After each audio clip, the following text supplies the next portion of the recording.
안녕하세요. 수아시 한의원 병인박사 이옥재 원장입니다. 제가 오늘은요, 여러분들이 궁금해하시는 내용 중에 한 가지, 과연 한약을 복용하면 진짜 간이 나빠질 수 있을까?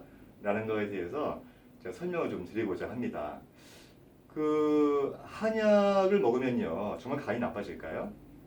그런데 이제 어떤 분들은 그 한약은 뭐 자연의학이고 생약이기 때문에 절대 간이 나빠질 수가 없다, 이렇게 말씀하시는 분도 있는데 절대 그렇지 않습니다.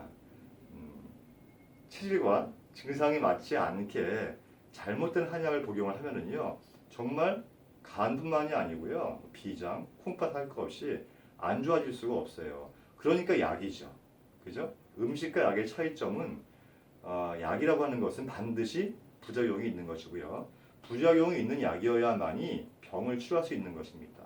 그래서 한약을 안전하게 복용을 하려면 한의사의 처방에 맞춰서 약을 복용해야 되는 거예요. 만약에 누구나 먹어도 문제가 없는, 그렇죠? 간이나 신장에 문제가 없고 부작용이 안 생기는 그런 것이 한약이라면 굳이 한의사가 필요 있겠어요? 아무나 처방 안에서 먹으면 될 거 아니겠어요? 그렇기 때문에 정말 부작용이 있는 것이 한약이기 때문에 제대로 체질과 증상에 맞춰서 한의사의 처방에 입각해서 복용을 해야만 안전하다는 말씀을 드리고 싶어요. 여러분들이 알고 있는 그 한약 처방 중에서 가장 간단한 게 사물탕이라고 있죠. 예, 사물탕이 뭐 숙지왕, 뭐 당귀, 천궁, 백작약 이렇게 네 가지, 단순한 네 가지 약재로 구성된 것이 사물탕인데요. 이 사물탕이란 약 처방 자체도 그 사람의 증상과 병의 원인에 맞춰서 처방을 하지 않고 그냥 먹잖아요. 어떤 경우에는요, 그걸 먹여 설사를 하거나 토하거나 또 뭐 위염이 생기거나 이렇게 부작용이 발생하는 경우가 많고요. 당연히 간도 문제가 올 수 있는 확률이 있는 거예요. 그래서 참 조심해야 되는 것입니다. 제가 이 한약을 잘못 먹었을 때 문제가 되는 예를 한 가지 설명을 드릴게요. 어떤 분이 열이 많이 나서 병원에 갔다고 쳐요. 근데 열이 많이 나니까 우선은 뭘 해야겠어요? 해열제를 먹어야겠죠. 근데 해열제를 먹게 되면은 땀이 나면서 대부분의 경우는 열이 가라앉아요. 그런 치료가 종료가 되죠. 그런데 해열제를 먹었을 때는 열이 가라앉는데 안 먹으면 또 열이 올라요. 이렇게 반복을 하게 되면 어떤 걸 의심을 하냐면 우리 몸속 어딘가에 염증이 있지 않은가를 의심을 하게 되고 정밀 검사를 하게 되죠. 다행스럽게 어떤 장기에 특정한 부분에 염증이 있었다고 하면 그것을 제거해주면 열이 가라앉아요. 하지만 그런 것이 없이 이유 없이 열이 계속 올라온다면 그때는 좀 더 높은 단위의 해열제를 먹게 되겠죠. 이것이 반복적으로 진행이 되면은 점점 땀을 많이 흘리게 되고 그 환자가 땀을 많이 흘리게 되니까 기운은 더 빠지게 되겠죠.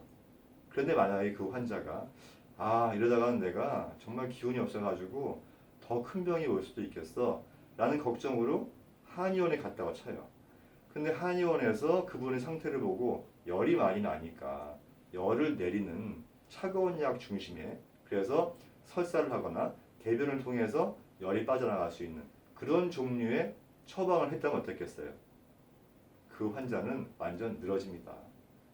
뭐 쓰러지고요. 어떤 경우에는 정말로 더 다른 문제가, 더 큰 문제가 발생할 수가 있어요.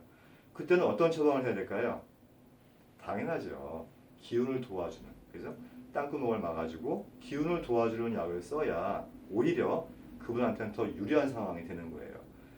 그러니까 예를 들어서 찬약을 먹어서 설사를 하거나 해서 열을 풀어주려고 했다면 그분은 뭐가 나빠지겠어요?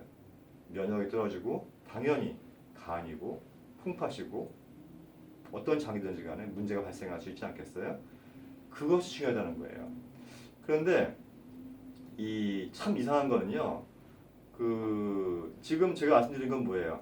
한의학의 문제를 말씀드리는 것이 아니고 그 처방의 문제를 말씀드리는 거잖아요. 근데 이상한 거는 양약을 먹어서 무엇인가 잘못됐을 때는 이 약이 좀 나한테 안 맞는가 보다라고 생각을 하지 양약 자체에 문제가 있어 라고 생각하는 분은 없잖아요. 그런데 한의학 처방이 잘못돼서 문제가 발생했는 경우에, 그런 경우에 그 처방이 나한테 안 맞는가 보다, 그 한약 처방이 문제가 있는가 보다라고 생각을 하는 것이 아니고 대부분의 분들은 한약에 문제가 있어, 한약의 안정성에 문제가 있어, 한약이 어디 안 좋은가 봐. 이렇게 한약 자체에 문제가 있는 걸로 생각하는 분들이 많다는 거예요. 참 아이러니하죠. 처방이 문제가 있는 것이죠. 처방이 잘못되면 다시 말해서 증상과 체질과 그분의 몸 상황에 맞지 않는 처방을 하게 되면 간이 나빠진다? 간만 나빠지겠습니까? 온몸이 다 나빠지겠죠. 그렇기 때문에 정말 주의해서 우리 전문 한의사의 처방에 맞게 한약을 드시면 문제가 안 생긴다는 거예요. 동의보감을 보면은요, 어떤 처방은 이 처방은 평생을 먹어도 모자르다 라고 할 정도로 그렇게 강조한 처방들이 있어요. 평생을 먹어도 괜찮다는 거예요. 그리고 평생을 먹어도 오히려 부족한 점이 있다는 거예요. 그만큼 한약이 안정성이 있다는 이야기라고 하는 거거든요.